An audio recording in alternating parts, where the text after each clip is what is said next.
ಓಂ ನಮೋ ಭಗವತೆ ವಾಸುದೇವಾಯ ಓಂ ನಮೋ ಭಗವತೆ ವಾಸುದೇವಾಯ ಓಂ ನಮೋ ಭಗವತೆ ವಾಸುದೇವಾಯ ನಾರಾಯಣೋ ನಮಸ್ಕೃತ್ಯಂ ನರಂ ಚೈವ ನರೋತ್ತಮಂ ದೇವೀಂ ಸರಸ್ವತಿಂ ವ್ಯಾಸಂ ತದೋ ಜಯವುದಿರ ನಷ್ಟಪ್ರಾಯಶಪತ್ರಶ್ರೀ ನಿತ್ಯಂ ಭಾಗವತ ಸೇವ್ಯ ಭಗವತಿ ಉತ್ತಮ ಶ್ಲೋಕೆ ಭಕ್ತಿರ್ಭಯತಿ ನ ಶುಭಂ ಕರೋತಿ ವಾಚಾಲಂ ಭಂಗಂ ಲಂಘಾಯತೆ ಹಿರಮತ್ಕೃಪಾತಮಹಂ ವಂದೇ ಶ್ರೀ ಗುರುದೀನತಾರಿಣಂ ಪರಮಾನಂದಮಾಧವ ಶ್ರೀ ಚೈತನ್ಯೇಶ್ವರಂ ಓಂ ಅಜ್ಞಾನತಿಮರಾಂಧಸ್ಯ ಜ್ಞಾನಾಗಣಸಲಾಖ್ಯ ಚಕ್ಷುರ್ಮಿಲಿತಮೇನ ತಸ್ಮೈ ಶ್ರೀ ಗುರುವೇ ನಮಃ ನಮೋ ವಿಷ್ಣುಪದಾಯ ಕೃಷ್ಣ ಪ್ರಸಾದ ಉದರ ಶ್ರೀಮತಿ ಜಯಪತಾಕ ಸ್ವಾಮಿ ನಮ ನಮೋ ತರುವಂತೆ ತಕೃವ ಪ್ರಧಾನ ಗೌರವ ತಮ್ಮ ನಗರ ರಾಮಧಾರಿ ನಮೋ ವಿಷ್ಣುಪದಾಯ ಕೃಷ್ಣ ಪ್ರಸಾದ ಉದರ ಶ್ರೀಮತಿ ಭಕ್ತಿ ವೇದಾಂತ ಸ್ವಾಮಿ ನಮನ ನಮಸ್ತೆ ಸರಸ್ವತಿ ದೇವಿ ಗೌರವಾನ ಪ್ರಚಾರಣೆ ನಿರ್ವಿಶೇಷ ಶೂನ್ಯವಾದ ಭಾಷಾತ ದೇಶಧಾರಣ ಜಯ ಶ್ರೀ ಕೃಷ್ಣ ಚೈತನ್ಯ ಪ್ರಭು ನಿತ್ಯಾನಂದ ಶ್ರೀ ಅದ್ವೈತ ಗದಾಧರ ಶ್ರೀವಾಸ ಗೌರವ ಭಕ್ತವೃಂದ ಹರೇ ಕೃಷ್ಣ ಕೃಷ್ಣ ಕೃಷ್ಣ ಹರೇ ಹರೇ ಹರೇ ರಾಮ ರಾಮ ರಾಮ ಹರೇ ಹರೇ ಹರೇ ಕೃಷ್ಣ ಶ್ರೀಮದ್ ಭಾಗವತಂ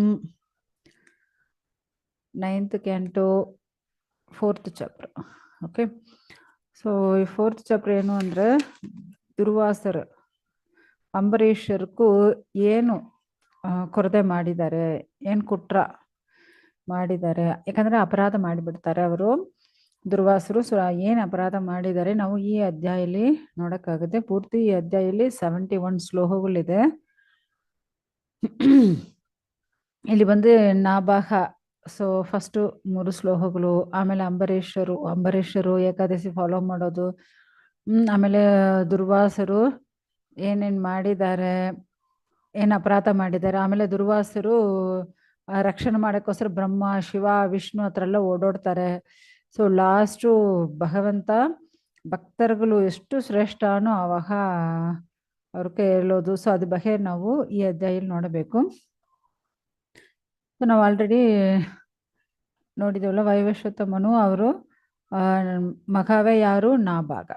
ಓಕೆ, ಸೊ ನಾಭಾಗನ ಮಗ ಯಾರು ಅಂದ್ರೆ, ಒಂದು ನಿಮಿಷ,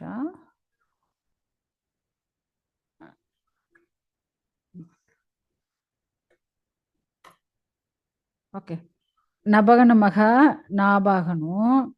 ಓಕೆ, ಅವ್ರು ಬಂದು ಗುರು ಆಶ್ರಮಲ್ಲೇ ಜಾಸ್ತಿ ದಿನ ಅವರು ಇದ್ಬಿಡ್ತಾರೆ. ಅವರು ಮತ್ತೆ ಗುರು ಹತ್ರ ಓಕೆ ಇವರು ಮದುವೆ ಮಾಡ್ಕೊಳ್ಳಕ್ ಇಷ್ಟ ಇಲ್ವೋ ಏನೋ, ಅವ್ರ ಸಹೋದರರುಗಳೆಲ್ಲ ಏನ್ ಮಾಡ್ತಾರೆ, ಸೊತ್ತು ಐಶ್ವರ್ಯ ಇದಲ್ವಾ ಅದೆಲ್ಲ ಸಪ್ರೇಟ್ ಮಾಡ್ಕೊಂಡ್ ಬಿಡ್ತಾರೆ. ಆಕ್ಚುಲಿ ಇವರು ಆಧ್ಯಾತ್ಮಿಕ ಗುರು ಹತ್ರವೇ ಆ ನಾಭಾಗ ಏನ್ ಮಾಡ್ಬಿಡ್ತಾರೆ, ಅಲ್ಲೇ ಜಾಸ್ತಿ ವರ್ಷಗಳು ಇರೋದಿಂದು ಅವ್ರಿಗೆ ಏನೇ ಕೊಟ್ಟಿಲ್ಲ. ಮತ್ತೆ ಇರೋರು ಸಹೋದರರಿಗೆಲ್ಲ ಮದುವೆ ಆಯ್ತು. ಇವಾಗ ಗುರುಕುಲದಿಂದ ಎಲ್ಲರ ಬರ್ತಾರಲ್ವಾ, ಆ ಥರ ಇವರು ಅವ್ರ ಜೊತೆಲೆ ಬಂದಿದ್ರೆ ಪ್ರಾಬ್ಲಮ್ ಇಲ್ಲ. ಸೊ ಗುರುಕುಲದಿಂದ ಎಲ್ಲ ಬಂದು ಅವ್ರಿಗೆಲ್ಲ ಮದುವಾಗಿ ಎಲ್ಲರಿಗೂ ಮಕ್ಕಳೇ ದೊಡ್ಡವರಾಗಿ ಬಿಟ್ಟಿದ್ದಾರೆ. ಸೊ ಆ ಟೈಮಲ್ಲಿ ಈ ನಭಗ ಬಂದು ಗುರುಕುಲದಿಂದ ಬರ್ತಾರೆ. ಅಯ್ಯೋ ಇವರು ಬರಲ್ಲ ಅನ್ಕೊಂಡು ಏನ್ ಮಾಡಿಬಿಟ್ಟಿದ್ದಾರೆ, ಎಲ್ಲ ತಗೊಂಡ್ಬಿಟ್ಟಿದ್ದಾರೆ ಐಶ್ವರ್ಯ ಎಲ್ಲ, ಮತ್ತೆ ಇರೋ ಸಹೋದರರು ತಗೊಂಡ್ಬಿಟ್ಟಿದ್ದಾರೆ. ಬಟ್ ಇವಾಗ ಬಂದು ನಿಡ್ಕೊಂಡ್ ಬಿಡ್ತಾರೆ. ಇವಾಗ ಏನ್ ಅವ್ರಿಗೆ ಕೊಡೋದು ಯೋಚನೆ ಮಾಡ್ತಾರೆ. ಸೊ ಯೋಚನೆ ಮಾಡಿ ನಾಭಾಗನಕ್ಕೂ ಅವರ ತಂದೆ ನಭಗನ್ನೇ ಕೊಟ್ಬಿಡ್ತಾರೆ. ಯಾಕಂದ್ರೆ ಅವರೇ ಫ್ರೀ ಆಗಿರೋದು ಇವಾಗ. ಸೊ ತಂದೆ ನೀವೇ ಇಟ್ಕೊಂಡ್ಬಿಡಿ. ಸೊ ಇವಾಗ ನಾಭಾಗ ಕೇಳ್ತಾರೆ, ಸಹೋದರர்களே, ತಂದೆ ಐಶ್ವರ್ಯ ಇದಲ್ವಾ, ಸೊ ಅದು ಎಲ್ಲರೂ, ಯಾಕಂದ್ರೆ ತಂದೆ ಮುದುಗರ ಆದ್ಮೇಲೆ ಎಲ್ಲರೂ ಐಶ್ವರ್ಯ ಮಕ್ಕಳು ಎಲ್ಲ ಅವರವ್ರ ಭಾಗ ಎತ್ಕೊಂಡ್ಬಿಡ್ತಾರೆ. ಆದ್ರೆ ಮೂತ ಸಹೋದರರುಗಳು, ದೊಡ್ಡ ಸಹೋದರರೆಲ್ಲ ಏನ್ ಮಾಡಿಬಿಡ್ತಾರೆ, ಇವರಿಗೂ ಮೋಸ ಮಾಡಿಬಿಟ್ಟಿದ್ದಾರೆ. ನಿಮ್ ಸೊತ್ತು ಒನ್ಲಿ ನಿನ್ ತಂದೆ ಮಾತ್ರ, ಅವರ ಸೊತ್ತೆಲ್ಲ ಏನೇ ಇಲ್ಲ. ಯಾಕಂದ್ರೆ ನಾವು ಆಲ್ರೆಡಿ ಎಲ್ಲ ತಗೊಂಡ್ಬಿಟ್ಟಿದೀವಿ, ಅವ್ರು ಮಾತ್ರ ಇದ್ದಾರೆ, ಅವ್ರನ್ನ ಬೇಕಂದ್ರೆ ನೀವು ತಗೊಬೋದು, ಈ ತರ ಹೇಳ್ಬಿಟ್ಟಿದ್ದಾರೆ. ಮತ್ತೆ ನಾಭಾಗ ಏನ್ ಮಾಡಕ್ಕಾಗತ್ತೆ. ಸೊ ಅವರು ಅಷ್ಟು ಒಂದು ಅಂಗಿರ ವಂಶಲ್ಲಿ ಬಂದಿರೋ ಆ ಒಂದು ಯಾಗ ನಡೆಸ್ತಾರೆ ಅವರು. ಸೊ ಈ ತರ ನಡೆಸುವಾಗ ಆವಾಗ ಏನಾಗ್ತಾ ಇದೆ, ಅವರು ಯಾವೊಂದು ಕಲ್ಮಶ ಇಲ್ಲ, ಅವ್ರಿಗೂ ಯಾರಿಗೂ ನಾಭಾಗನು ಕಲ್ಮಶ ಇಲ್ಲ. ನೋಡಿ, ತಂದೆ ಹೆಸರು ನಭಗ, ಮಗ ಹೆಸರು ನಾಭಾಗ. ನೋಡಕ್ಕೂ ಪ್ರೊನೌನ್ಸಿಯೇಷನ್ ಒಂದೇ ತರ ಇರುತ್ತೆ. ಸ್ವಲ್ಪ ಯೋಚನೆ ಮಾಡಿಕೊಂಡು ನಾವು ಹೇಳ್ಬೇಕು. ನಭಗ ತಂದೆ, ನಾಭಾಗ ಮಗ. ಓಕೆ. ಸೊ ನಾಭಾಗ ಈ ತರ ಕಳ್ಳ ಕವಡ ಏನಿಲ್ಲ, ಈ ತರ ಇದ್ದಾನೆ ಇವನು. ಅವರ ತಂದೆ ನಭಗಕ್ಕೂ ಸ್ವಲ್ಪ ಬೇಜಾರಾಯ್ತು. ಅಯ್ಯೋ, ಈ ಮಗ ಈ ತರ ಏನೇ ಕೊಟ್ಟಿಲ್ವೇ, ಮತ್ತೆ ಇರೋ ಮಕ್ಕಳು ಇವ್ರಿಗೆ ಈ ತರ ಐತೆ ಪರಿಸ್ಥಿತಿ. ಆ ತರ ಅವರು ಸ್ವಲ್ಪ ಬೇಜಾರಾಗ್ತಾ ಇದ್ದಾರೆ. ಇವಾಗ ನಾಭಾಗ ಆ ಮಗ ಹೇಳ್ತಾನೆ ತಂದೆ ಹತ್ರ, ಆಕ್ಚುಲಿ ವೈವಶ್ವ ಅದು ದೊಡ್ಡೋರು ಏನ್ ಮಾಡಿದರೆ ಬಿಡ್ಬಿಡ್ಬೇಕು ಅಷ್ಟೆ. ಇವಾಗ ನಿಮ್ಗೂ ಅವ್ರು ಏನಾದ್ರು ಕೊಡ್ಬೇಕು ಅನ್ಕೊಂಡಿದ್ರೆ ಕೊಟ್ಟಿರ್ಬೋದು, ಅಷ್ಟೇ. ಅವ್ರು ಕೊಟ್ಟಿಲ್ಲ, ಮತ್ತೆ ಏನ್ ಮಾಡಕ್ಕಾಗುತ್ತೆ? ಸೊ ಏನೋ ಭಗವಂತ ನಮ್ಗೆ ಅಷ್ಟೇ ಕೊಟ್ಟಿದ್ದಾನೆ ಏನೋ. ಓಕೆ, ನಾವು ಈ ಯಾಗ ಎಲ್ಲ ಮಾಡ್ತೀವಲ್ವಾ, ಅಲ್ಲಿ ಮಿತ್ತಿರೋದು ಏನಾದ್ರು ಸಿಕ್ಕಿದ್ರೆ ಅದು ಇಟ್ಕೊಂಡು ಜೀವನ ಮಾಡಬೇಕು ಅಷ್ಟೇ. ಮತ್ತೆ ಆ ಋಷಿಗಳ ಜೊತೆಯಲ್ಲಿ ಅವ್ರಿಗೂ ಏನು ದಾನ ಧರ್ಮಗಳು ಕೊಡ್ತಾರೋ ಅದೇ ಇಟ್ಕೊಂಡು ಇವಾಗ ನಭಗ ಇವಾಗ ಅವರು ಹೋಗ್ಬೇಕಲ್ವಾ. ಸೊ ನಾಭಾಗ ಮಗಕ್ಕೂ ಅಷ್ಟು ಅಡ್ವೈಸ್ ಎಲ್ಲ ಮಾಡಿಬಿಟ್ಟು ಅವ್ರೇನ್ ಮಾಡ್ತಾರೆ, ಸ್ವಲ್ಪ ಸ್ವರ್ಗಕ್ಕೂ ಹೋಗ್ಬಿಡ್ತಾರೆ. ಇವರು ಮಗ ಬಂದು ನಾರ್ತ್ ಸೈಡ್, ಆ ಸೈಡ್ ಹೋಗ್ಬಿಡ್ತಾರೆ. ಅಲ್ಲಿ ಯಾಗಗಳು ಮಾಡೋ ಜಾಗಲ್ಲಿ ಅಲ್ಲಿ ಇರೋದು ಏನೇನು ಸ್ವಲ್ಪ ಇರುತ್ತೋ ಅದೇ ಇಟ್ಕೊಂಡು ಜೀವನ ಮಾಡ್ತಾ ಇದ್ದಾರೆ. ಸೊ ಈ ತರ ಇರುವಾಗ ಒಂದು ಕಪ್ಪಾಗಿ ಇರೋ ಒಂದು ಮನುಷ್ಯರು ಬರ್ತಾರೆ. ಯಾರಿದು ಈ ತರ ಇದ್ದಾರೆ, ಇಷ್ಟು ಕಪ್ಪಾಗಿದ್ದಾರೆ? ಅವಾಗ ಮಹ ಹೇಳ್ತಾನೆ, ಈ ತರ ದಕ್ಷ ಯಾಗಗಳಲ್ಲಿ ಎಷ್ಟೋ ಋಷಿಗಳು ಬರ್ತಾರೆ ಹೋಗ್ತಾರೆ. ಆ ತರ ಯಾರಾದ್ರೂ ಅರ್ಪಣೆ ಮಾಡಕ್ಕೆ ಬಂದಿರ್ಬೋದು. ಸೊ ಅದೇ ತರ ದಕ್ಷ ಯಾಗದಲ್ಲಿ ಯಾರಕ್ಕೂ ಕೊಟ್ಟಿಲ್ಲ, ಶಿವಾಕು ಏನ್ ಕೊಟ್ಟಿಲ್ಲ, ಆವಿರ್ಭಾಗ ಕೊಟ್ಟಿಲ್ಲ, ಅವ್ರಿಗೆ ಅರ್ಪಣೆ ಮಾಡೇ ಇಲ್ಲ. ಅದು ಬಂದು ಅಲ್ಲೇ, ಯಾಕಂದ್ರೆ ಮತ್ತೆ ಇರೋ ದೇವರುಗಳನ್ನ ತಗೊಂಡ್ಬಿಟ್ಟಿದ್ದಾರೆ, ಆದ್ರೆ ಶಿವ ಮಾತ್ರ ತಗೊಂಡಿಲ್ಲ. ಸೊ ಅದಕ್ಕೆ ಆ ಯಜ್ಞ ಶಾಲೆಯಲ್ಲಿ ಏನ್ ಮೀದಿ ಮಿಗಿದು ಅಲ್ಲಿರೋದು ಬ್ಯಾಲೆನ್ಸ್ ಇರೋದು, ಓಕೆ, ಯಜ್ಞ ಶಾಲೆಯಲ್ಲಿ ಏನೆಲ್ಲ ಬ್ಯಾಲೆನ್ಸ್ ಇರುತ್ತೋ ಅದೆಲ್ಲ ಶಿವಾಕು ಸ್ವಂತ, ಮತ್ತೆ ಯಾರು ತಗೊಳಕ್ಕಾಗಲ್ಲ. ಸೊ ಅದಕ್ಕೆ ಇಲ್ಲಿ ಶಿವ ಬಂದಿರ್ಬೋದು. ಸೊ ಇವಾಗ ಅವರು ಆ ಕಪ್ಪಾಗಿರೋ ಅವ್ರನ್ನೇ ನಮಸ್ಕಾರ ಮಾಡ್ತಾರೆ. ಹತ್ತರ ಹೋಗಿ ನೋಡಿದ್ರೆ ಗೊತ್ತಾಗುತ್ತೆ ಯಾರದು, ಶಿವವೇ. ಸೊ ಆದ್ರೆ ನಮ್ಮ ತಂದೆ ಹೇಳಿದ್ದು ಕರೆಕ್ಟೇ. ಸೊ ಅವ್ರಿಗೂ ನಮಸ್ಕಾರ ಮಾಡಿ ಅವ್ರ ಹತ್ರ ಅಷ್ಟು ಕರುಣೆಯಿಂದ ಬೇಡ್ಕೊಳ್ತಾ ಇದ್ದಾರೆ. ಆಕ್ಚುಲಿ ಎಲ್ಲಾ ದೇವರು ಬಂದು ತಗೊಂಡ್ಬಿಡ್ತಾರೆ, ಆದ್ರೆ ಶಿವಾಕು ಬಂದು ಯಾರು ಕೊಡೋದಿಲ್ಲ. ಅಲ್ಲಿ ಮಿಕ್ಕಿದಿರೋದು ಶಿವ ತಗೋಬೇಕಲ್ವಾ. ಸೊ ಅದಕ್ಕೆ ಶಿವ ಬಂದಿರ್ತಾರೆ ಮಿಕ್ಕಿರೋದು ತಗೊಳಕ್ಕೋಸ್ಕರ. ಸೊ ಈ ತರ ಶಿವಾಕು ಗೊತ್ತಾಯ್ತು, ಓಕೆ ಇವರ ಸಹೋದರರೆಲ್ಲ ಇವ್ರನ್ನೇ ಮೋಸ ಮಾಡಿಬಿಟ್ಟಿದ್ದಾರೆ, ಇವ್ರಿಗೇನೇ ಕೊಟ್ಟಿಲ್ಲ, ಇಲ್ಲಿ ಮಿಕ್ಕಿದಿರೋದನ್ನೇ ಅವರು ಇಟ್ಕೊಂಡು ಏನೋ ಜೀವನ ಮಾಡ್ತಾ ಇದ್ದಾರೆ. ಸೊ ಇವಾಗ ಶಿವ ಅವ್ರಿಗೂ ಬ್ರಹ್ಮಜ್ಞಾನನೇ ಉಪದೇಶ ಮಾಡ್ತಾರೆ, ಯಾರಿಗೂ ನಾಭಾಗಕ್ಕೂ. ಸೊ ಇವಾಗ ಯಜ್ಞ ಮಾಡುವಾಗ ಏನೆಲ್ಲ ಮಿಗಿದಿರುತ್ತೋ ಅದೆಲ್ಲ ನೀವೇನ್ ಮಾಡ್ಬೇಕು, ನೀವು ತಗೊಳ್ಳು. ಯಾಕಂದ್ರೆ ಅದೆಲ್ಲ ಶಿವಾಗೂ ಸ್ವಂತ, ಅದೆಲ್ಲ ನೀವು ತಗೊಂಡ್ಬಿಡಿ, ನೀವು ಅನುಭವಿಸ್ಕೊಳ್ಳಿ. ಸೊ ಯಾಕಂದ್ರೆ ಇದೆಲ್ಲ ನನ್ ಸೊತ್ತು, ಮಿಗಿದಿರೋದೇನು ನನ್ ಸೊತ್ತು. ಸೊ ಅದನ್ನ ನೀವು ತಗೊಂಡ್ಬಿಡಿ ಹೇಳ್ಬಿಟ್ಟು ಅಲ್ಲಿಂದ ಹೋಗ್ಬಿಡ್ತಾರಂತೆ ಶಿವ. ಸೊ ಇದು ಯಾರೆಲ್ಲ ಕೇಳ್ತಾರೋ ಬೆಳಗ್ಗೆ ಸಂಧ್ಯಾ ಕಾಲದಲ್ಲಿ, ಯಾರೆಲ್ಲ ಕೇಳ್ತಾರೋ, ಯಾರೆಲ್ಲ ಹೇಳ್ತಾರೋ, ಸೊ ಅವ್ರಿಗೆಲ್ಲ ವೇದ ಮಂತ್ರಗಳು ಅಷ್ಟು ಶ್ರೇಷ್ಠವಾದ ಬ್ರಹ್ಮಜ್ಞಾನ ಸಿಕ್ಕತ್ತಂತೆ. ಅದೇ ತರ ವೇದ ಮಂತ್ರಗಳು ಹೇಳೋದಿಲ್ಲ, ಅಷ್ಟು ಶ್ರೇಷ್ಠರಾಗ್ತಾರೆ, ಅಷ್ಟು ಭಕ್ತಿಲಿ ಅವರು ಬೆಳೀತಾರೆ. ಸೊ ಆ ಥರ ಅವರು ಆಶೀರ್ವಾದ ಮಾಡಿಬಿಟ್ಟು ಹೋಗ್ತಾರೆ. ಸೊ ಮತ್ತೆ ನಾಭಾಗ ಬಂದಿದ್ದಾರೆ. ನಾಭಾಗನಿಂದು ಅಂಬರೀಷರು ಹುಟ್ಬಿಟ್ಟಿದ್ದಾರೆ. ಸೊ ಅವ್ರಿಗೂ ಮದುವೆಯಾಗಿ ಅಂಬರೀಷ್ ಹುಟ್ಬಿಟ್ಟಿದ್ದಾರೆ. ಸೊ ಅಂಬರೀಷ್ ಅವರು ಒಂದು ದೊಡ್ಡ ಭಕ್ತರು, ಯಾಕಂದ್ರೆ ಅವ್ರ ತಂದೆಯೇ ಶ್ರೇಷ್ಠರಲ್ವಾ. ಸೊ ಇವಾಗ ಅವ್ರಿಗೆ ಹುಟ್ಟಿರೋ ಅಂಬರೀಷ್ ಅವರು ಶ್ರೇಷ್ಠ. ಸೊ ಅಷ್ಟೊಂದು ಶ್ರೇಷ್ಠವಾದ ಭಕ್ತಿ ಮಾಡ್ತಾ ಇದ್ದಾರೆ. ಅವರು ಯಾರು ಏನ್ ಹೇಳಿದ್ರೆ ಅಷ್ಟು ಪರ್ಫೆಕ್ಟ್ ಅವರ ಭಕ್ತಿ ಮಾಡ್ತಾರೆ. ಆದ್ರೆ ಒಂದು ಬ್ರಾಹ್ಮಣರೇ ಅವ್ರನ್ನೇ ಶಾಪ ಕೊಟ್ಬಿಟ್ಟಿದ್ದಾರೆ. ಯಾರಿಗೂ ಅಂಬರೀಷರ್ಗೂ. ಆದ್ರೆ ಆ ಶಾಪ ಅವರ ಹತ್ರ ಹೋಗೇ ಇಲ್ಲ, ಯಾವರನ್ನೇ ಮುಟ್ಟೇ ಇಲ್ಲ, ಆ ತರ ಇತ್ತು. ಸೊ ಇವಾಗ ಪರೀಕ್ಷಿತ್ ಮಹಾರಾಜ್ ಕೇಳ್ತಾರೆ, ಏನು ಅಷ್ಟು ದೊಡ್ಡ ಭಕ್ತರ ಅಂಬರೀಷರ್ಗೂ ಶಾಪ ಕೊಟ್ಟಿದಾರ? ಯಾರು ಶಾಪ ಕೊಟ್ಟಿದ್ದಾರೆ? ಆ ತರ ಒಂದು ಭಕ್ತರಿಗೂ ಶಾಪ, ಆ ತರ ಒಂದು ಬ್ರಾಹ್ಮಣ ಶಾಪ ಕೊಟ್ಟಿದ್ದಾನ? ಯಾರವರು ಕೇಳ್ತಾರೆ. ಆವಾಗ ಶುಕದೇವರು ಹೇಳಕ್ಕೂ ಶುರು ಮಾಡ್ತಾರೆ. ಸೊ ಆಕ್ಚುಲಿ ಮಹಾಭಾಗ್ಯಶಾಲಿ ಯಾರು ಅಂದ್ರೆ ಅಂಬರೀಷ್ ಮಹಾರಾಜರು. ಸೊ ಅಂಬರೀಷ್ ಮಹಾರಾಜರು ಅವರು ಬಂದು ಅಷ್ಟೊಂದು ಶ್ರೇಷ್ಠ ರಾಜವಾಗಿದ್ರು.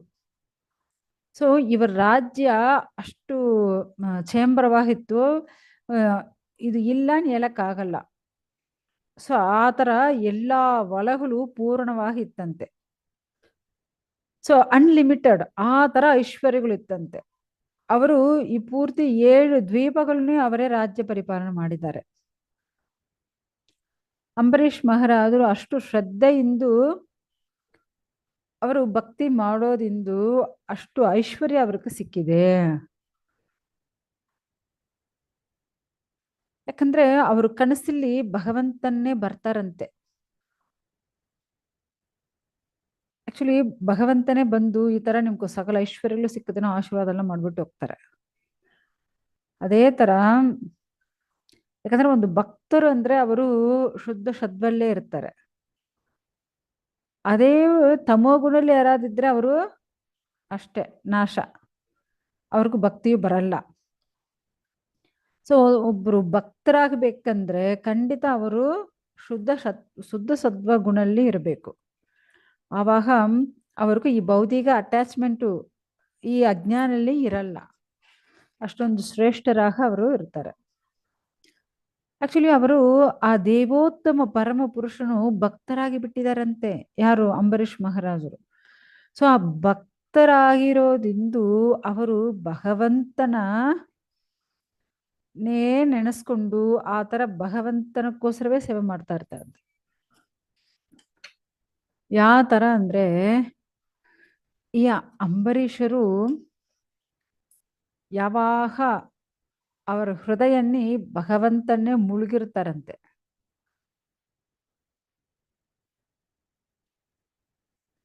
ಕಾಣಿಸ್ತಾ ಇದೆಯಾ? ಓಕೆ. ಸೊ ಈ ಅಂಬರೀಷರು ಅವರ ಮನಸ್ಸು ಯಾವಾಗ ಕೃಷ್ಣ ಭಕ್ತಿಯಲ್ಲೇ ಮುಳುಗಿರುತ್ತಂತೆ.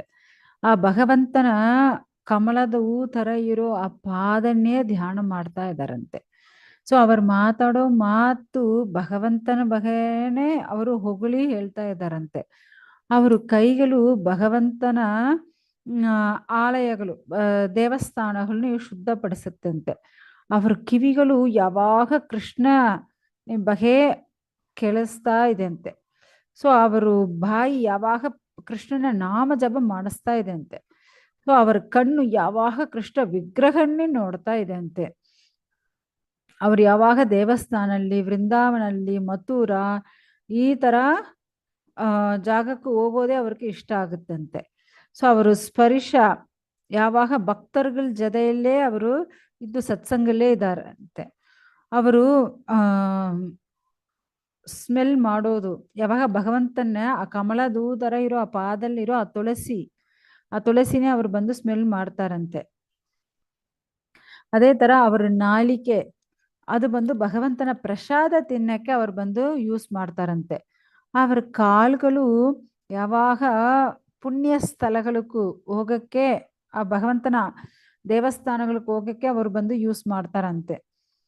ಈ ತರ ಅವ್ರಿಗೂ ಯಾವೊಂದು ಕೆಲಸವೋ ಅವ್ರಿಗೋಸ್ಕರ ಮಾಡೋದೇ ಇಲ್ಲ. ಸೊ ಫುಲ್ ಅಂಡ್ ಫುಲ್ ಎಲ್ಲ ಭಗವಂತನಕ್ಕೋಸ್ಕರ, ಭಗವಂತನ ಪ್ರೇಮೆಯಲ್ಲಿ, ಭಗವಂತನ ಪ್ರೀತಿಲಿ ಅವರು ಮಾಡ್ತಾರಂತೆ. ಅವರು ಭಗವಂತನಕ್ಕೋಸ್ಕರ 24 ಗಂಟೆ ಪೂರ್ತಿ ಅವರು ಸೇವೆ ಮಾಡಕ್ಕೆ ಸಿದ್ಧವಾಗಿದ್ದಾರೆ.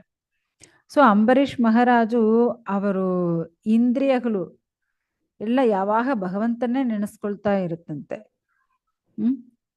ಸೊ ಅವರು ಇಂದ್ರಿಯಗಳು ಯಾವಾಗ ಭಗವಂತನ ಸಂಬಂಧದಲ್ಲೇ ಇರುತ್ತೆ, ಭಗವಂತನ ಭಕ್ತಿ ಸೇವೆಯಲ್ಲೇ ಇರುತ್ತೆ. ಸೊ ಈ ತರ ಅವರು ಯಾವಾಗ ಭಗವಂತನ ಪ್ರಜ್ಞೆಲ್ಲೇ ಇರೋದಿಂದು ಅವ್ರಿಗೂ ಈ ಭೌತಿಕವಾಗ ಇರೋ ಯಾವೊಂದು ಅಟ್ಯಾಚ್ಮೆಂಟೇ ಇಲ್ಲಂತೆ. ಆ ತರ ಅವರು ಭಗವಂತನ ಭಕ್ತರಾಗ ಇರ್ತಾರೆ. ಸೊ ಅದೇ ತರ ಅಂಬರೀಷ್ ಮಹಾರಾಜು ಅವರು ರಾಜವಾಹ ಇದಾರಲ್ವಾ, ಸೊ ಆ ರಾಜವಾಹ ಇರೋ ಅವರ ಕರ್ತವ್ಯಗಳು ಅದು ಫಿನಿಶ್ ಮಾಡ್ತಾರೆ. ಆಕ್ಚುಲಿ ಅದೆಲ್ಲ ನೋಡಿದ್ರೆ ಯಾವ ಒಂದು ಬೌದ್ಧಿಕ ಅಟ್ಯಾಚ್ಮೆಂಟೇ ಇಲ್ಲ. ಒನ್ಲಿ ಓಕೆ ಭಗವಂತನ ಪ್ರಜ್ಞೆಯಿಂದೇ ಅವರೆಲ್ಲ ಕೆಲಸ ಮಾಡೋದು.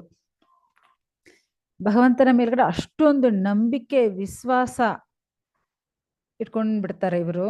ಅದೇ ತರ ಎಲ್ಲ ಭಕ್ತರುಗಳಿಗೂ ಅದೇ ತರ ಅಡ್ವೈಸ್ ಕೊಡ್ತಾರಂತೆ ಯಾರೋ ಅಂಬರೀಷರು.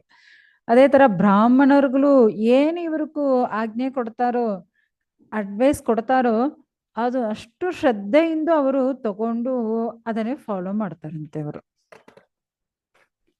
ಈ ತರ ಒಂದು ಶ್ರೇಷ್ಠವಾದ ಭಕ್ತರಾಗ ಅವರು ಇರ್ತಾರೆ. ಯಾಕಂದ್ರೆ ಆ ಕ್ಲಾಸ್ಗೆ ಬರೋವಾಗ ಮಾತ್ರ ಭಕ್ತಿ ಮಾಡೋದು, ಆಮೇಲೆ ಭಕ್ತಿ ಮಾಡೋದೇ ಇಲ್ಲ. ಇಲ್ಲಾಂದ್ರೆ ದೇವಸ್ಥಾನ ಹೋಗುವಾಗ ಮಾತ್ರ ಭಗವಂತನ ನೆನೆಸ್ಕೊಳ್ಳೋದು, ಮತ್ತೆ ಟೈಮಲ್ಲಿ ಭಗವಂತನ ನೆನೆಸ್ಕೊಳ್ಳೋದೇ ಇಲ್ಲ. ಸೊ ಆ ಥರ ಎಲ್ಲ ಇಲ್ಲಂತೆ. ಸೊ ಫುಲ್ ಅಂಡ್ ಫುಲ್ ಅವರು ಯಾವಾಗ 24 hours ಭಗವಂತನ ಪ್ರಜ್ಞೆಯಲ್ಲೇ ಇದ್ದಾರೆ. ಅದೇ ಥರ ಬ್ರಾಹ್ಮಣರುಗಳು ಏನು ಹೇಳ್ತಾರೋ ಅದೇ ಥರ ಅವರು ಸೇವೆ ಮಾಡ್ತಾರಂತೆ. ಅದೇ ಥರ ಸರಸ್ವತಿ ನದಿ ಎಲ್ಲಿ ಓಡಾಡ್ತಾ ಇದೆ ಅಲ್ಲಿ ಡೆಸರ್ಟ್ ಜಾಗಗಳೆಲ್ಲ ಇರುತ್ತಂತೆ. ಸೊ ಅಂಬರೀಷ್ ಮಹಾರಾಜು ಆ ಜಾಗದಲ್ಲಿ ಅಶ್ವಮೇಧ ಯಾಗ ಮಾಡ್ತಾರಂತೆ. ಸೊ ಈ ತರ ಯಾಗಗಳೆಲ್ಲ ಮಾಡಿ, ಯಾಕಂದ್ರೆ ಆ ಫಲ ಆ ದೇವೋತ್ತಮ ಪರಮ ಪುರುಷ ಕೃಷ್ಣನಕ್ಕೂ, ಯಾಕಂದ್ರೆ ಅವನಲ್ವಾ ಯಜಮಾನನು. ಸೊ ಆ ತರ ಭಗವಂತನ ಮೇಲ್ಗಡೆ ಅಷ್ಟೊಂದು ಪ್ರೀತಿ ಇಟ್ಕೊಂಡು ಯಾವೊಂದು ಫಲ ಅವರು ತಗೊಳ್ಳೋದಿಲ್ಲ, ಎಲ್ಲಾ ಫಲನೇ ಭಗವಂತನಕ್ಕೆ ಕೊಡ್ತಾರಂತೆ. ಅದೇ ತರ ಅಲ್ಲಿ ಬಂದು ವಸಿಷ್ಠರು, ಅಸಿತರು, ಗೌತಮರು, ಸೊ ಈ ತರ ಇರೋ ಋಷಿಗಳು, ಈ ಬ್ರಾಹ್ಮಣರುಗಳು ಅಷ್ಟು ಅವರೆಲ್ಲ ಏನ್ ಹೇಳ್ಕೊಡ್ತಾರೋ, ಏನ್ ಹೇಳ್ತಾರೋ ಅದನ್ ಪ್ರಕಾರ ಅವ್ರ ಜೀವನ ನಡೆಸ್ತಾ ಇರ್ತಾರೆ. ಸೊ ಮತ್ತೆ ಆ ಯಾಗಲ್ಲಿ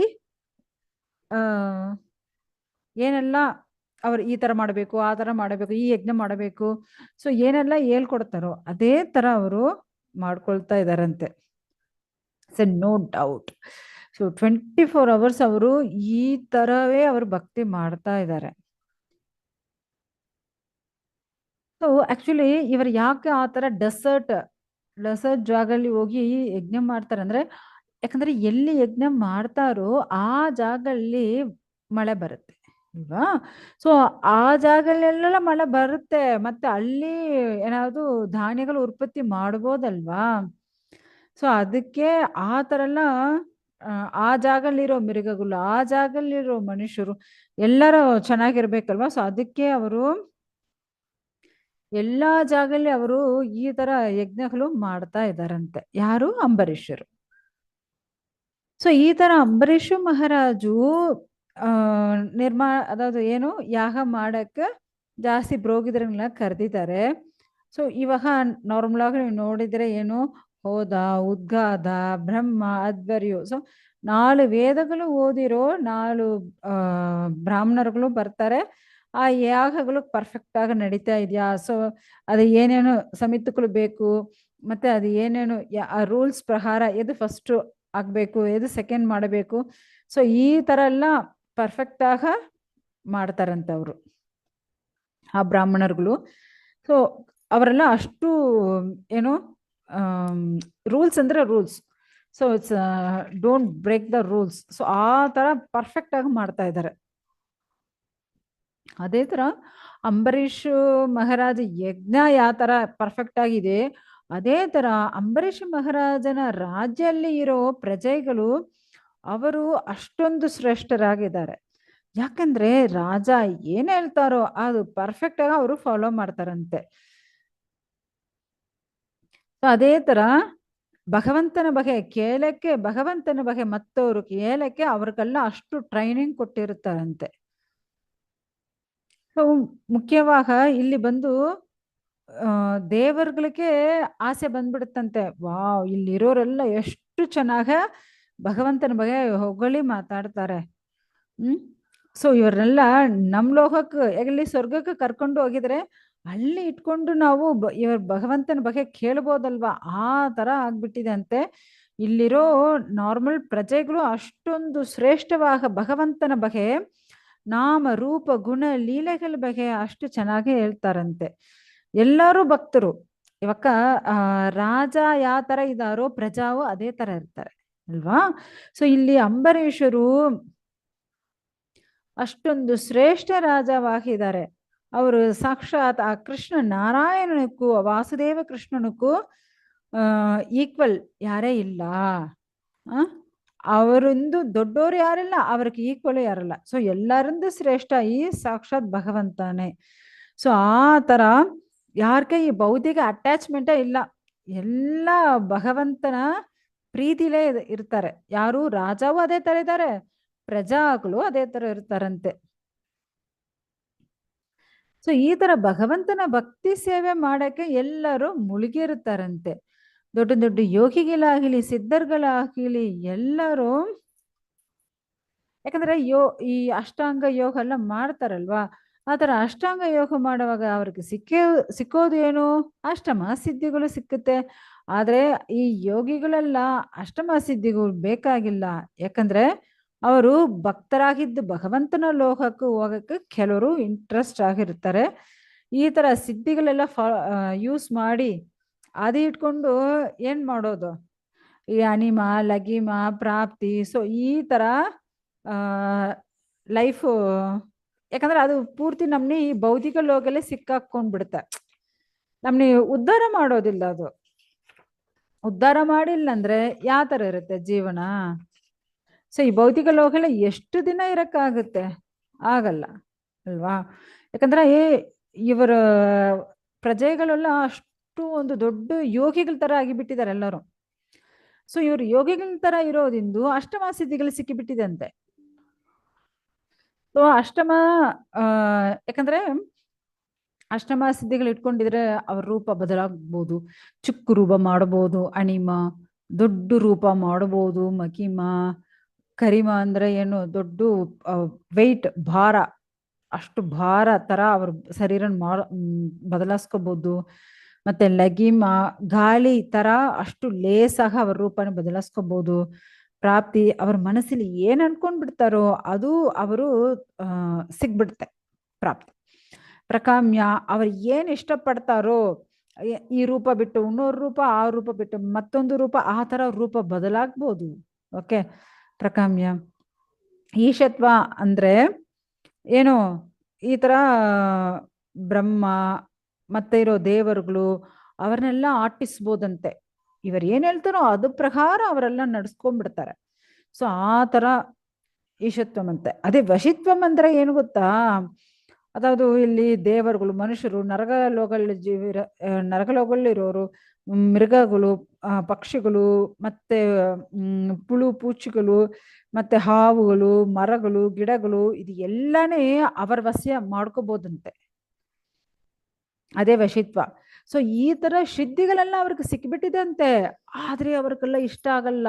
ಇದಿಟ್ಕೊಂಡು ನಾವೇನ್ ಮಾಡಕ್ಕಾಗತ್ತೆ? ಮತ್ತೆ ಮತ್ತೆ ಈ ಭೌತಿಕ ಲೋಕಲ್ಲೇ ನಾವು ಸುತ್ತಾಡ್ಬೇಕು. ಆಹಾ, ನಮ್ಗೆ ಬೇಡ. ಸೊ ಆ ತರ ಅವರೆಲ್ಲ ಅಷ್ಟು ಒಂದು ಆ ಶ್ರೇಷ್ಠರಾಗ ಇರೋದಿಂದು ಈ ಸಿದ್ಧಿ ಎಲ್ಲ ಅವರು ಅಕ್ಸೆಪ್ಟೇ ಮಾಡ್ಕೊಂಡಿಲ್ಲಂತೆ. ಆಕ್ಚುಲಿ ಅಂಬರೀಷರು ಒನ್ಲಿ ಭಕ್ತಿ ಸೇವೆಯಲ್ಲಿ ಮಾತ್ರ ಅವರು ಇದ್ರಂತೆ. ಸೊ ಆ ತರ ಧರ್ಮ ಪ್ರಹಾರ ಅನುಷ್ಠಾನ ಮಾಡ್ತಾ ಇದ್ರು. ಯಾವಾಗ ಭಗವಂತನ ತೃಪ್ತಿಪಡಿಸಬೇಕು ಅಷ್ಟೇ. ಭಗವಂತನ ತೃಪ್ತಿಪಡಿಸೋದು ಬಿಟ್ಟು ಮತ್ತೆ ಏನೇ ಒಂದು ಭೌತಿಕ ವಿಷಯಗಳು ಅವರಿಗೂ ಇಂಟ್ರೆಸ್ಟೇ ಇಲ್ಲಂತೆ. ಆ ತರ ಏನ್ ಮಾಡ್ತಾರೋ ಅದು ಭಗವಂತನ ಇಷ್ಟಪಡ್ತಾರ ಅಷ್ಟೆ. ಸೊ ಈ ತರ ಅಂಬರೀಷ್ ಮಹಾರಾಜು ಹೆಂಡತಿ ಆಗಲಿ, ಮಕ್ಕಳಾಗಲಿ, ಸ್ನೇಹಿತರಾಗಲಿ, ರಿಲೇಷನ್ಸ್ ಆಗಲಿ, ಎಲ್ಲಾರ ಮೇಲ್ಗಡೆ ಅವ್ರಿಗೆ ಅಟ್ಯಾಚ್ಮೆಂಟೇ ಇಲ್ಲ. ಎಲ್ಲರೂ ಒಳ್ಳೆಯವರೇ, ಆದ್ರೇನೆ ಅವ್ರಿಗೆ ಅಟ್ಯಾಚ್ಮೆಂಟ್ ಇಲ್ಲ. ಯಾಕಂದ್ರೆ ಅವರು ಪೂರ್ತಿ ಫುಲ್ ಅಂಡ್ ಫುಲ್ ಭಗವಂತನ ಮೇಲ್ಗಡೆ ಅಟ್ಯಾಚ್ಮೆಂಟ್ ಇರೋದು. ಅವ್ರ ಹತ್ರ ಅಷ್ಟು ದೊಡ್ಡ ಸೇನೆಗಳಿರುತ್ತೆ, ಆನೆಗಳಿರುತ್ತೆ, ರಥಗಳಿರುತ್ತೆ, ಕುದುರೆಗಳು ಇರುತ್ತೆ, ಅಷ್ಟು ರತ್ನಗಳು, ಆಭರಣಗಳು, ಅಷ್ಟು ಡ್ರೆಸ್ಗಳು, ಅವ್ರ ಪೊಕ್ಕಿಷಗಳು ಅನ್ಲಿಮಿಟೆಡ್ ಅಂತೆ. ಆದ್ರೆ ಅವ್ರಿಗೂ ಇದ್ದ ಮೇಲ್ಗಡೆ ಇಂಟ್ರೆಸ್ಟೇ ಇಲ್ಲ. ನೋ ನೋ ನೋ ನೋ ನೋಡಿ, ಯಾವ ತರ ಒಂದು ಭೌತಿಕವಾಗಿ ಯಾವ ಒಂದು ಅಟ್ಯಾಚ್ಮೆಂಟೇ ಇಲ್ಲ. ಆ ತರ ಆಗಿಬಿಟ್ಟಿದ್ದಾರೆ ಅವರು. ಸೊ ಇವ್ರು ಬಂದು ಒಂದು ಶುದ್ಧ ಭಕ್ತರು. ಅಂಬರೀಷ್ ಮಹಾರಾಜು ಒಂದು ಶುದ್ಧ ಭಕ್ತರಾಗಿದ್ರು ಅವರು. ಸೊ ಈ ತರ ಆ ಭಗವಂತನ ಕರುಣೆಯಿಂದ ಅವ್ರಿಗೂ, ಯಾಕಂದ್ರೆ ಭಗವಂತನ ಭಕ್ತಿ ಈ ತರ ಮಾಡ್ತಾ ಇದಾರಲ್ವಾ, ಸೊ ಭಗವಂತನೇ ಬಂದು ಅವ್ರಿಗೂ ಚಕ್ರಾಯುಧ ಕೊಟ್ಬಿಟ್ಟಿದಾರಂತೆ.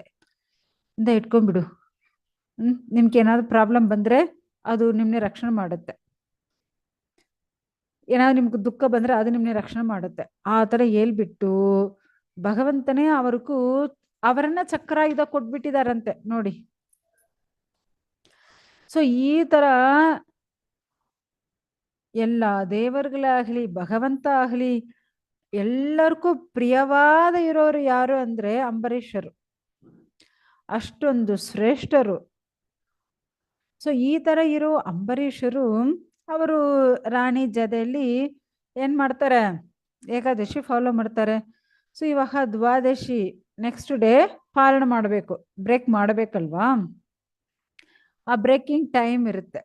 ಆ ಬ್ರೇಕಿಂಗ್ ಟೈಮ್ ಒಳಗಡೆ ನಾವು ಭಗವಂತನಿಗೆ ಪೂಜೆ ಎಲ್ಲ ಮಾಡಿಬಿಟ್ಟು ಬ್ರೇಕ್ ಮಾಡಿದ್ರೆ ನಮಗೂ ಫಲ ಸಿಕ್ಕುತ್ತೆ. ಸೊ ಆ ಟೈಮ್ ಹೋಗಿಬಿಟ್ಟಿದ್ರೆ ಮತ್ತೆ ಫಲ ಸಿಕ್ಕಲ್ವೇ. ಸೊ ಇವಾಗ ಕಾರ್ತಿಕೆ ಮಾಸ.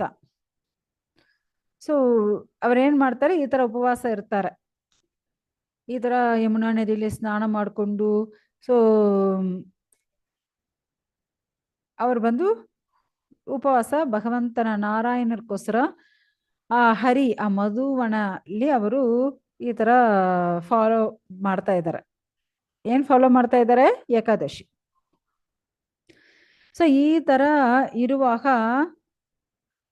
ಭಗವಂತ ಆ ದೇವೋತ್ತಮ ಪರಮ ಪುರುಷನ ಕೃಷ್ಣನ ವಿಗ್ರಹ ಇಟ್ಕೊಂಡು ಅವರು ಆ ವಿಗ್ರಹಕ್ಕೂ ಅಭಿಷೇಕ ಮಾಡೋದು, ಆ ವಿಗ್ರಹಕ್ಕೂ ಮತ್ತೆ ಅಭಿಷೇಕ ಮೇಲ್ಗಡೆ ಡ್ರೆಸ್ ಹಾಕೋದು, ಅದಕ್ಕೂ ಹೂ ಹಾಕೋದು, ಚಂದನ ಹಾಕೋದು. ಸೊ ಈ ತರ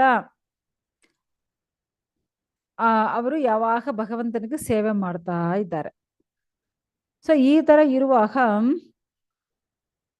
ಅಲ್ಲಿ ಬಂದು ಅದೇ ತರ ಅಲ್ಲಿ ಬ್ರಾಹ್ಮಣರುಗಳೆಲ್ಲ ಬರ್ತಾರಲ್ವಾ ರಾಜನೇ ನೋಡಕ್ಕೆ. ಸೊ ಅವಾಗ ಅವ್ರಿಗೆಲ್ಲ ಒರೇ ನಿಮಿಷ.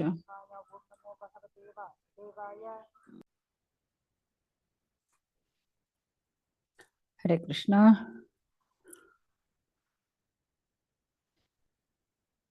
ಸೊ ಇಲ್ಲಿ ಬಂದು ಬ್ರಾಹ್ಮಣರುಗಳಿಗೆಲ್ಲ ಅಷ್ಟು ದಾನ ಧರ್ಮ ಮಾಡೋದು. ಅವ್ರೇನ್ ಮಾಡ್ತಾರೆ, ಅದದು ಈ ಹಸುಗಳು ಮತ್ತೆ ಅದು ಕರುಗಳು ಅದೇ ಈ ತರ ಎಲ್ಲ ದಾನ ಕೊಡ್ತಾರಲ್ವಾ. ಸೊ ಅವಾಗ ಅದಕ್ಕೂ ಆ ಕೊಂಬು ಇರುತ್ತಲ್ವಾ, ಆ ಕೊಂಬಲ್ಲಿ ಪೂರ್ತಿ ತಂಗ, ಗೋಲ್ಡ್, ಚಿನ್ನದ ಆ ಜಲ್ಲಿನ ಸಲಂಗೆ ತರ ಇರುತ್ತಲ್ವ, ಸೊ ಅದೆಲ್ಲ ಆ ಕವುಕ್ಕೂ ಮತ್ತೆ ಆ ಬೇಬಿ ಕಾಫ್ ಅದಕ್ಕೂ ಈ ತರ ಹಾಕಿರ್ತಾರಂತೆ. ಸೊ ಆ ತರ ಆ ಅಲಂಕಾರ ಮಾಡಿ ಅದಕ್ಕೂ ಪೂರ್ತಿ ಆ ಆ, ಏನು ಚಿನ್ನ ಮತ್ತೆ ಬೆಳ್ಳಿ, ಸೊ ಈ ತರ ಇರೋದೆಲ್ಲ ಅದು ಕಾಲಕ್ಕೆಲ್ಲ ಅಲಂಕಾರ ಮಾಡಿ, ಸೊ ಜಲ್ನ ಅವಾಗ ಬರುವಾಗ ಶಬ್ದ ಬರುತ್ತಲ್ವಾ, ಸೊ ಈ ತರ ಎಲ್ಲ ಅಲಂಕಾರ ಮಾಡಿ ಬ್ರಾಹ್ಮಣರಿಗೆಲ್ಲ ದಾನ ಕೊಡ್ತಾ ಇದ್ದಾರೆ. ಮತ್ತೆ ಅವರು ಅಷ್ಟು ಒಂದು ಶಾಂತವಾಗ, ಆಕ್ಚುಲಿ ಯಾಕಂದ್ರೆ ಅದು ಬಂದು ಓಲ್ಡ್ ಏಜ್ ಕೌ ಎಲ್ಲ ಇಲ್ಲ, ಇವಾಗ ಫಸ್ಟ್ ಬೇಬಿ ಇವಾಗ ಅದಕ್ಕೆ ಹುಟ್ಟಿದೆ, ಆ ತರ ಕೌಸ್ ಎಲ್ಲ ಅವ್ರು ಬಂದು ದಾನ ಮಾಡ್ತಾರೆ. ಓಕೆ, ಸೊ ಅದೇ ತರ ಎಲ್ಲ ಬ್ರಾಹ್ಮಣರಿಗೂ ಅಷ್ಟು ಭೋಜನ ಅವರು ಕೊಡ್ತಾ ಇದ್ದಾರೆ. ಯಾಕಂದ್ರೆ ಎಲ್ಲರೂ ಏಕಾದಶಿ ಪಾಲನೆ ಮಾಡ್ತಾ ಇದ್ದಾರಲ್ವಾ, ಸೊ ಅದೇ ಏಕಾದಶಿ ವ್ರತ ಫಿನಿಶ್ ಆದ್ಮೇಲೆ ಎಲ್ಲರಿಗೂ ಆ ತರ ಒಂದು ಆ ಇದು ಬಂದು ಅವ್ರು ಬಂದು ಎಲ್ಲರಿಗೂ ಕೊಡ್ತಾ ಇದ್ದಾರೆ. ಸೊ ಇವಾಗ ಈ ಏಕಾದಶಿ ದಿನ ಏನಾಯ್ತು, ಅಲ್ಲಿ ಬಂದು ಒಂದು ಶಕ್ತಿ, ಜಾಸ್ತಿ ಶಕ್ತಿ ಇರೋ ಮಹಾಯೋಗಿಯಾಗಿ ಇರೋ ದುರ್ವಾಸರು ಅಲ್ಲಿ ಬಂದ್ಬಿಟ್ಟಿದ್ದಾರೆ. ಸೊ ಇವಾಗ ಬಂದ್ಬಿಟ್ಟಿದ್ದಾರೆ, ಅಂಬರೀಷರು ಅವರನ್ನೇ ವೆಲ್ಕಮ್ ಮಾಡ್ತಾರೆ. ಸೊ ವೆಲ್ಕಮ್ ಮಾಡಿದ ಮೇಲ್ಗಡೆ ಏನಾಯ್ತು, ಯಾಕಂದ್ರೆ ದುರ್ವಾಸರು ಜಾಸ್ತಿ ಕೋಪ ಇರೋರು ಅಲ್ವಾ, ಸೊ ಆ ತರ ಇರೋ ದುರ್ವಾಸರು ಇವಾಗ ಅಂಬರೀಷರ್ನ ಏನ್ ಮಾಡಿದ್ದಾರೆ, ಅಂಬರೀಷರ್ಗೂ ಏನೇನ್ ಪ್ರಾಬ್ಲಮ್ ಬಂತು, ಅಂಬರೀಷರು ಎಷ್ಟು ಕಷ್ಟ ಅನುಭವಿಸಿದ್ದಾರೆ, ಸೊ ಅದ್ರ ಬಗ್ಗೆ ಎಲ್ಲ ನಾವು ನಾಳೆ ನೋಡೋಣ. ಓಕೆ, ಹರೇ ಕೃಷ್ಣ. ಏನಾದ್ರು ಡೌಟ್ ಇದ್ರೆ ಕೇಳ್ಬೋದು.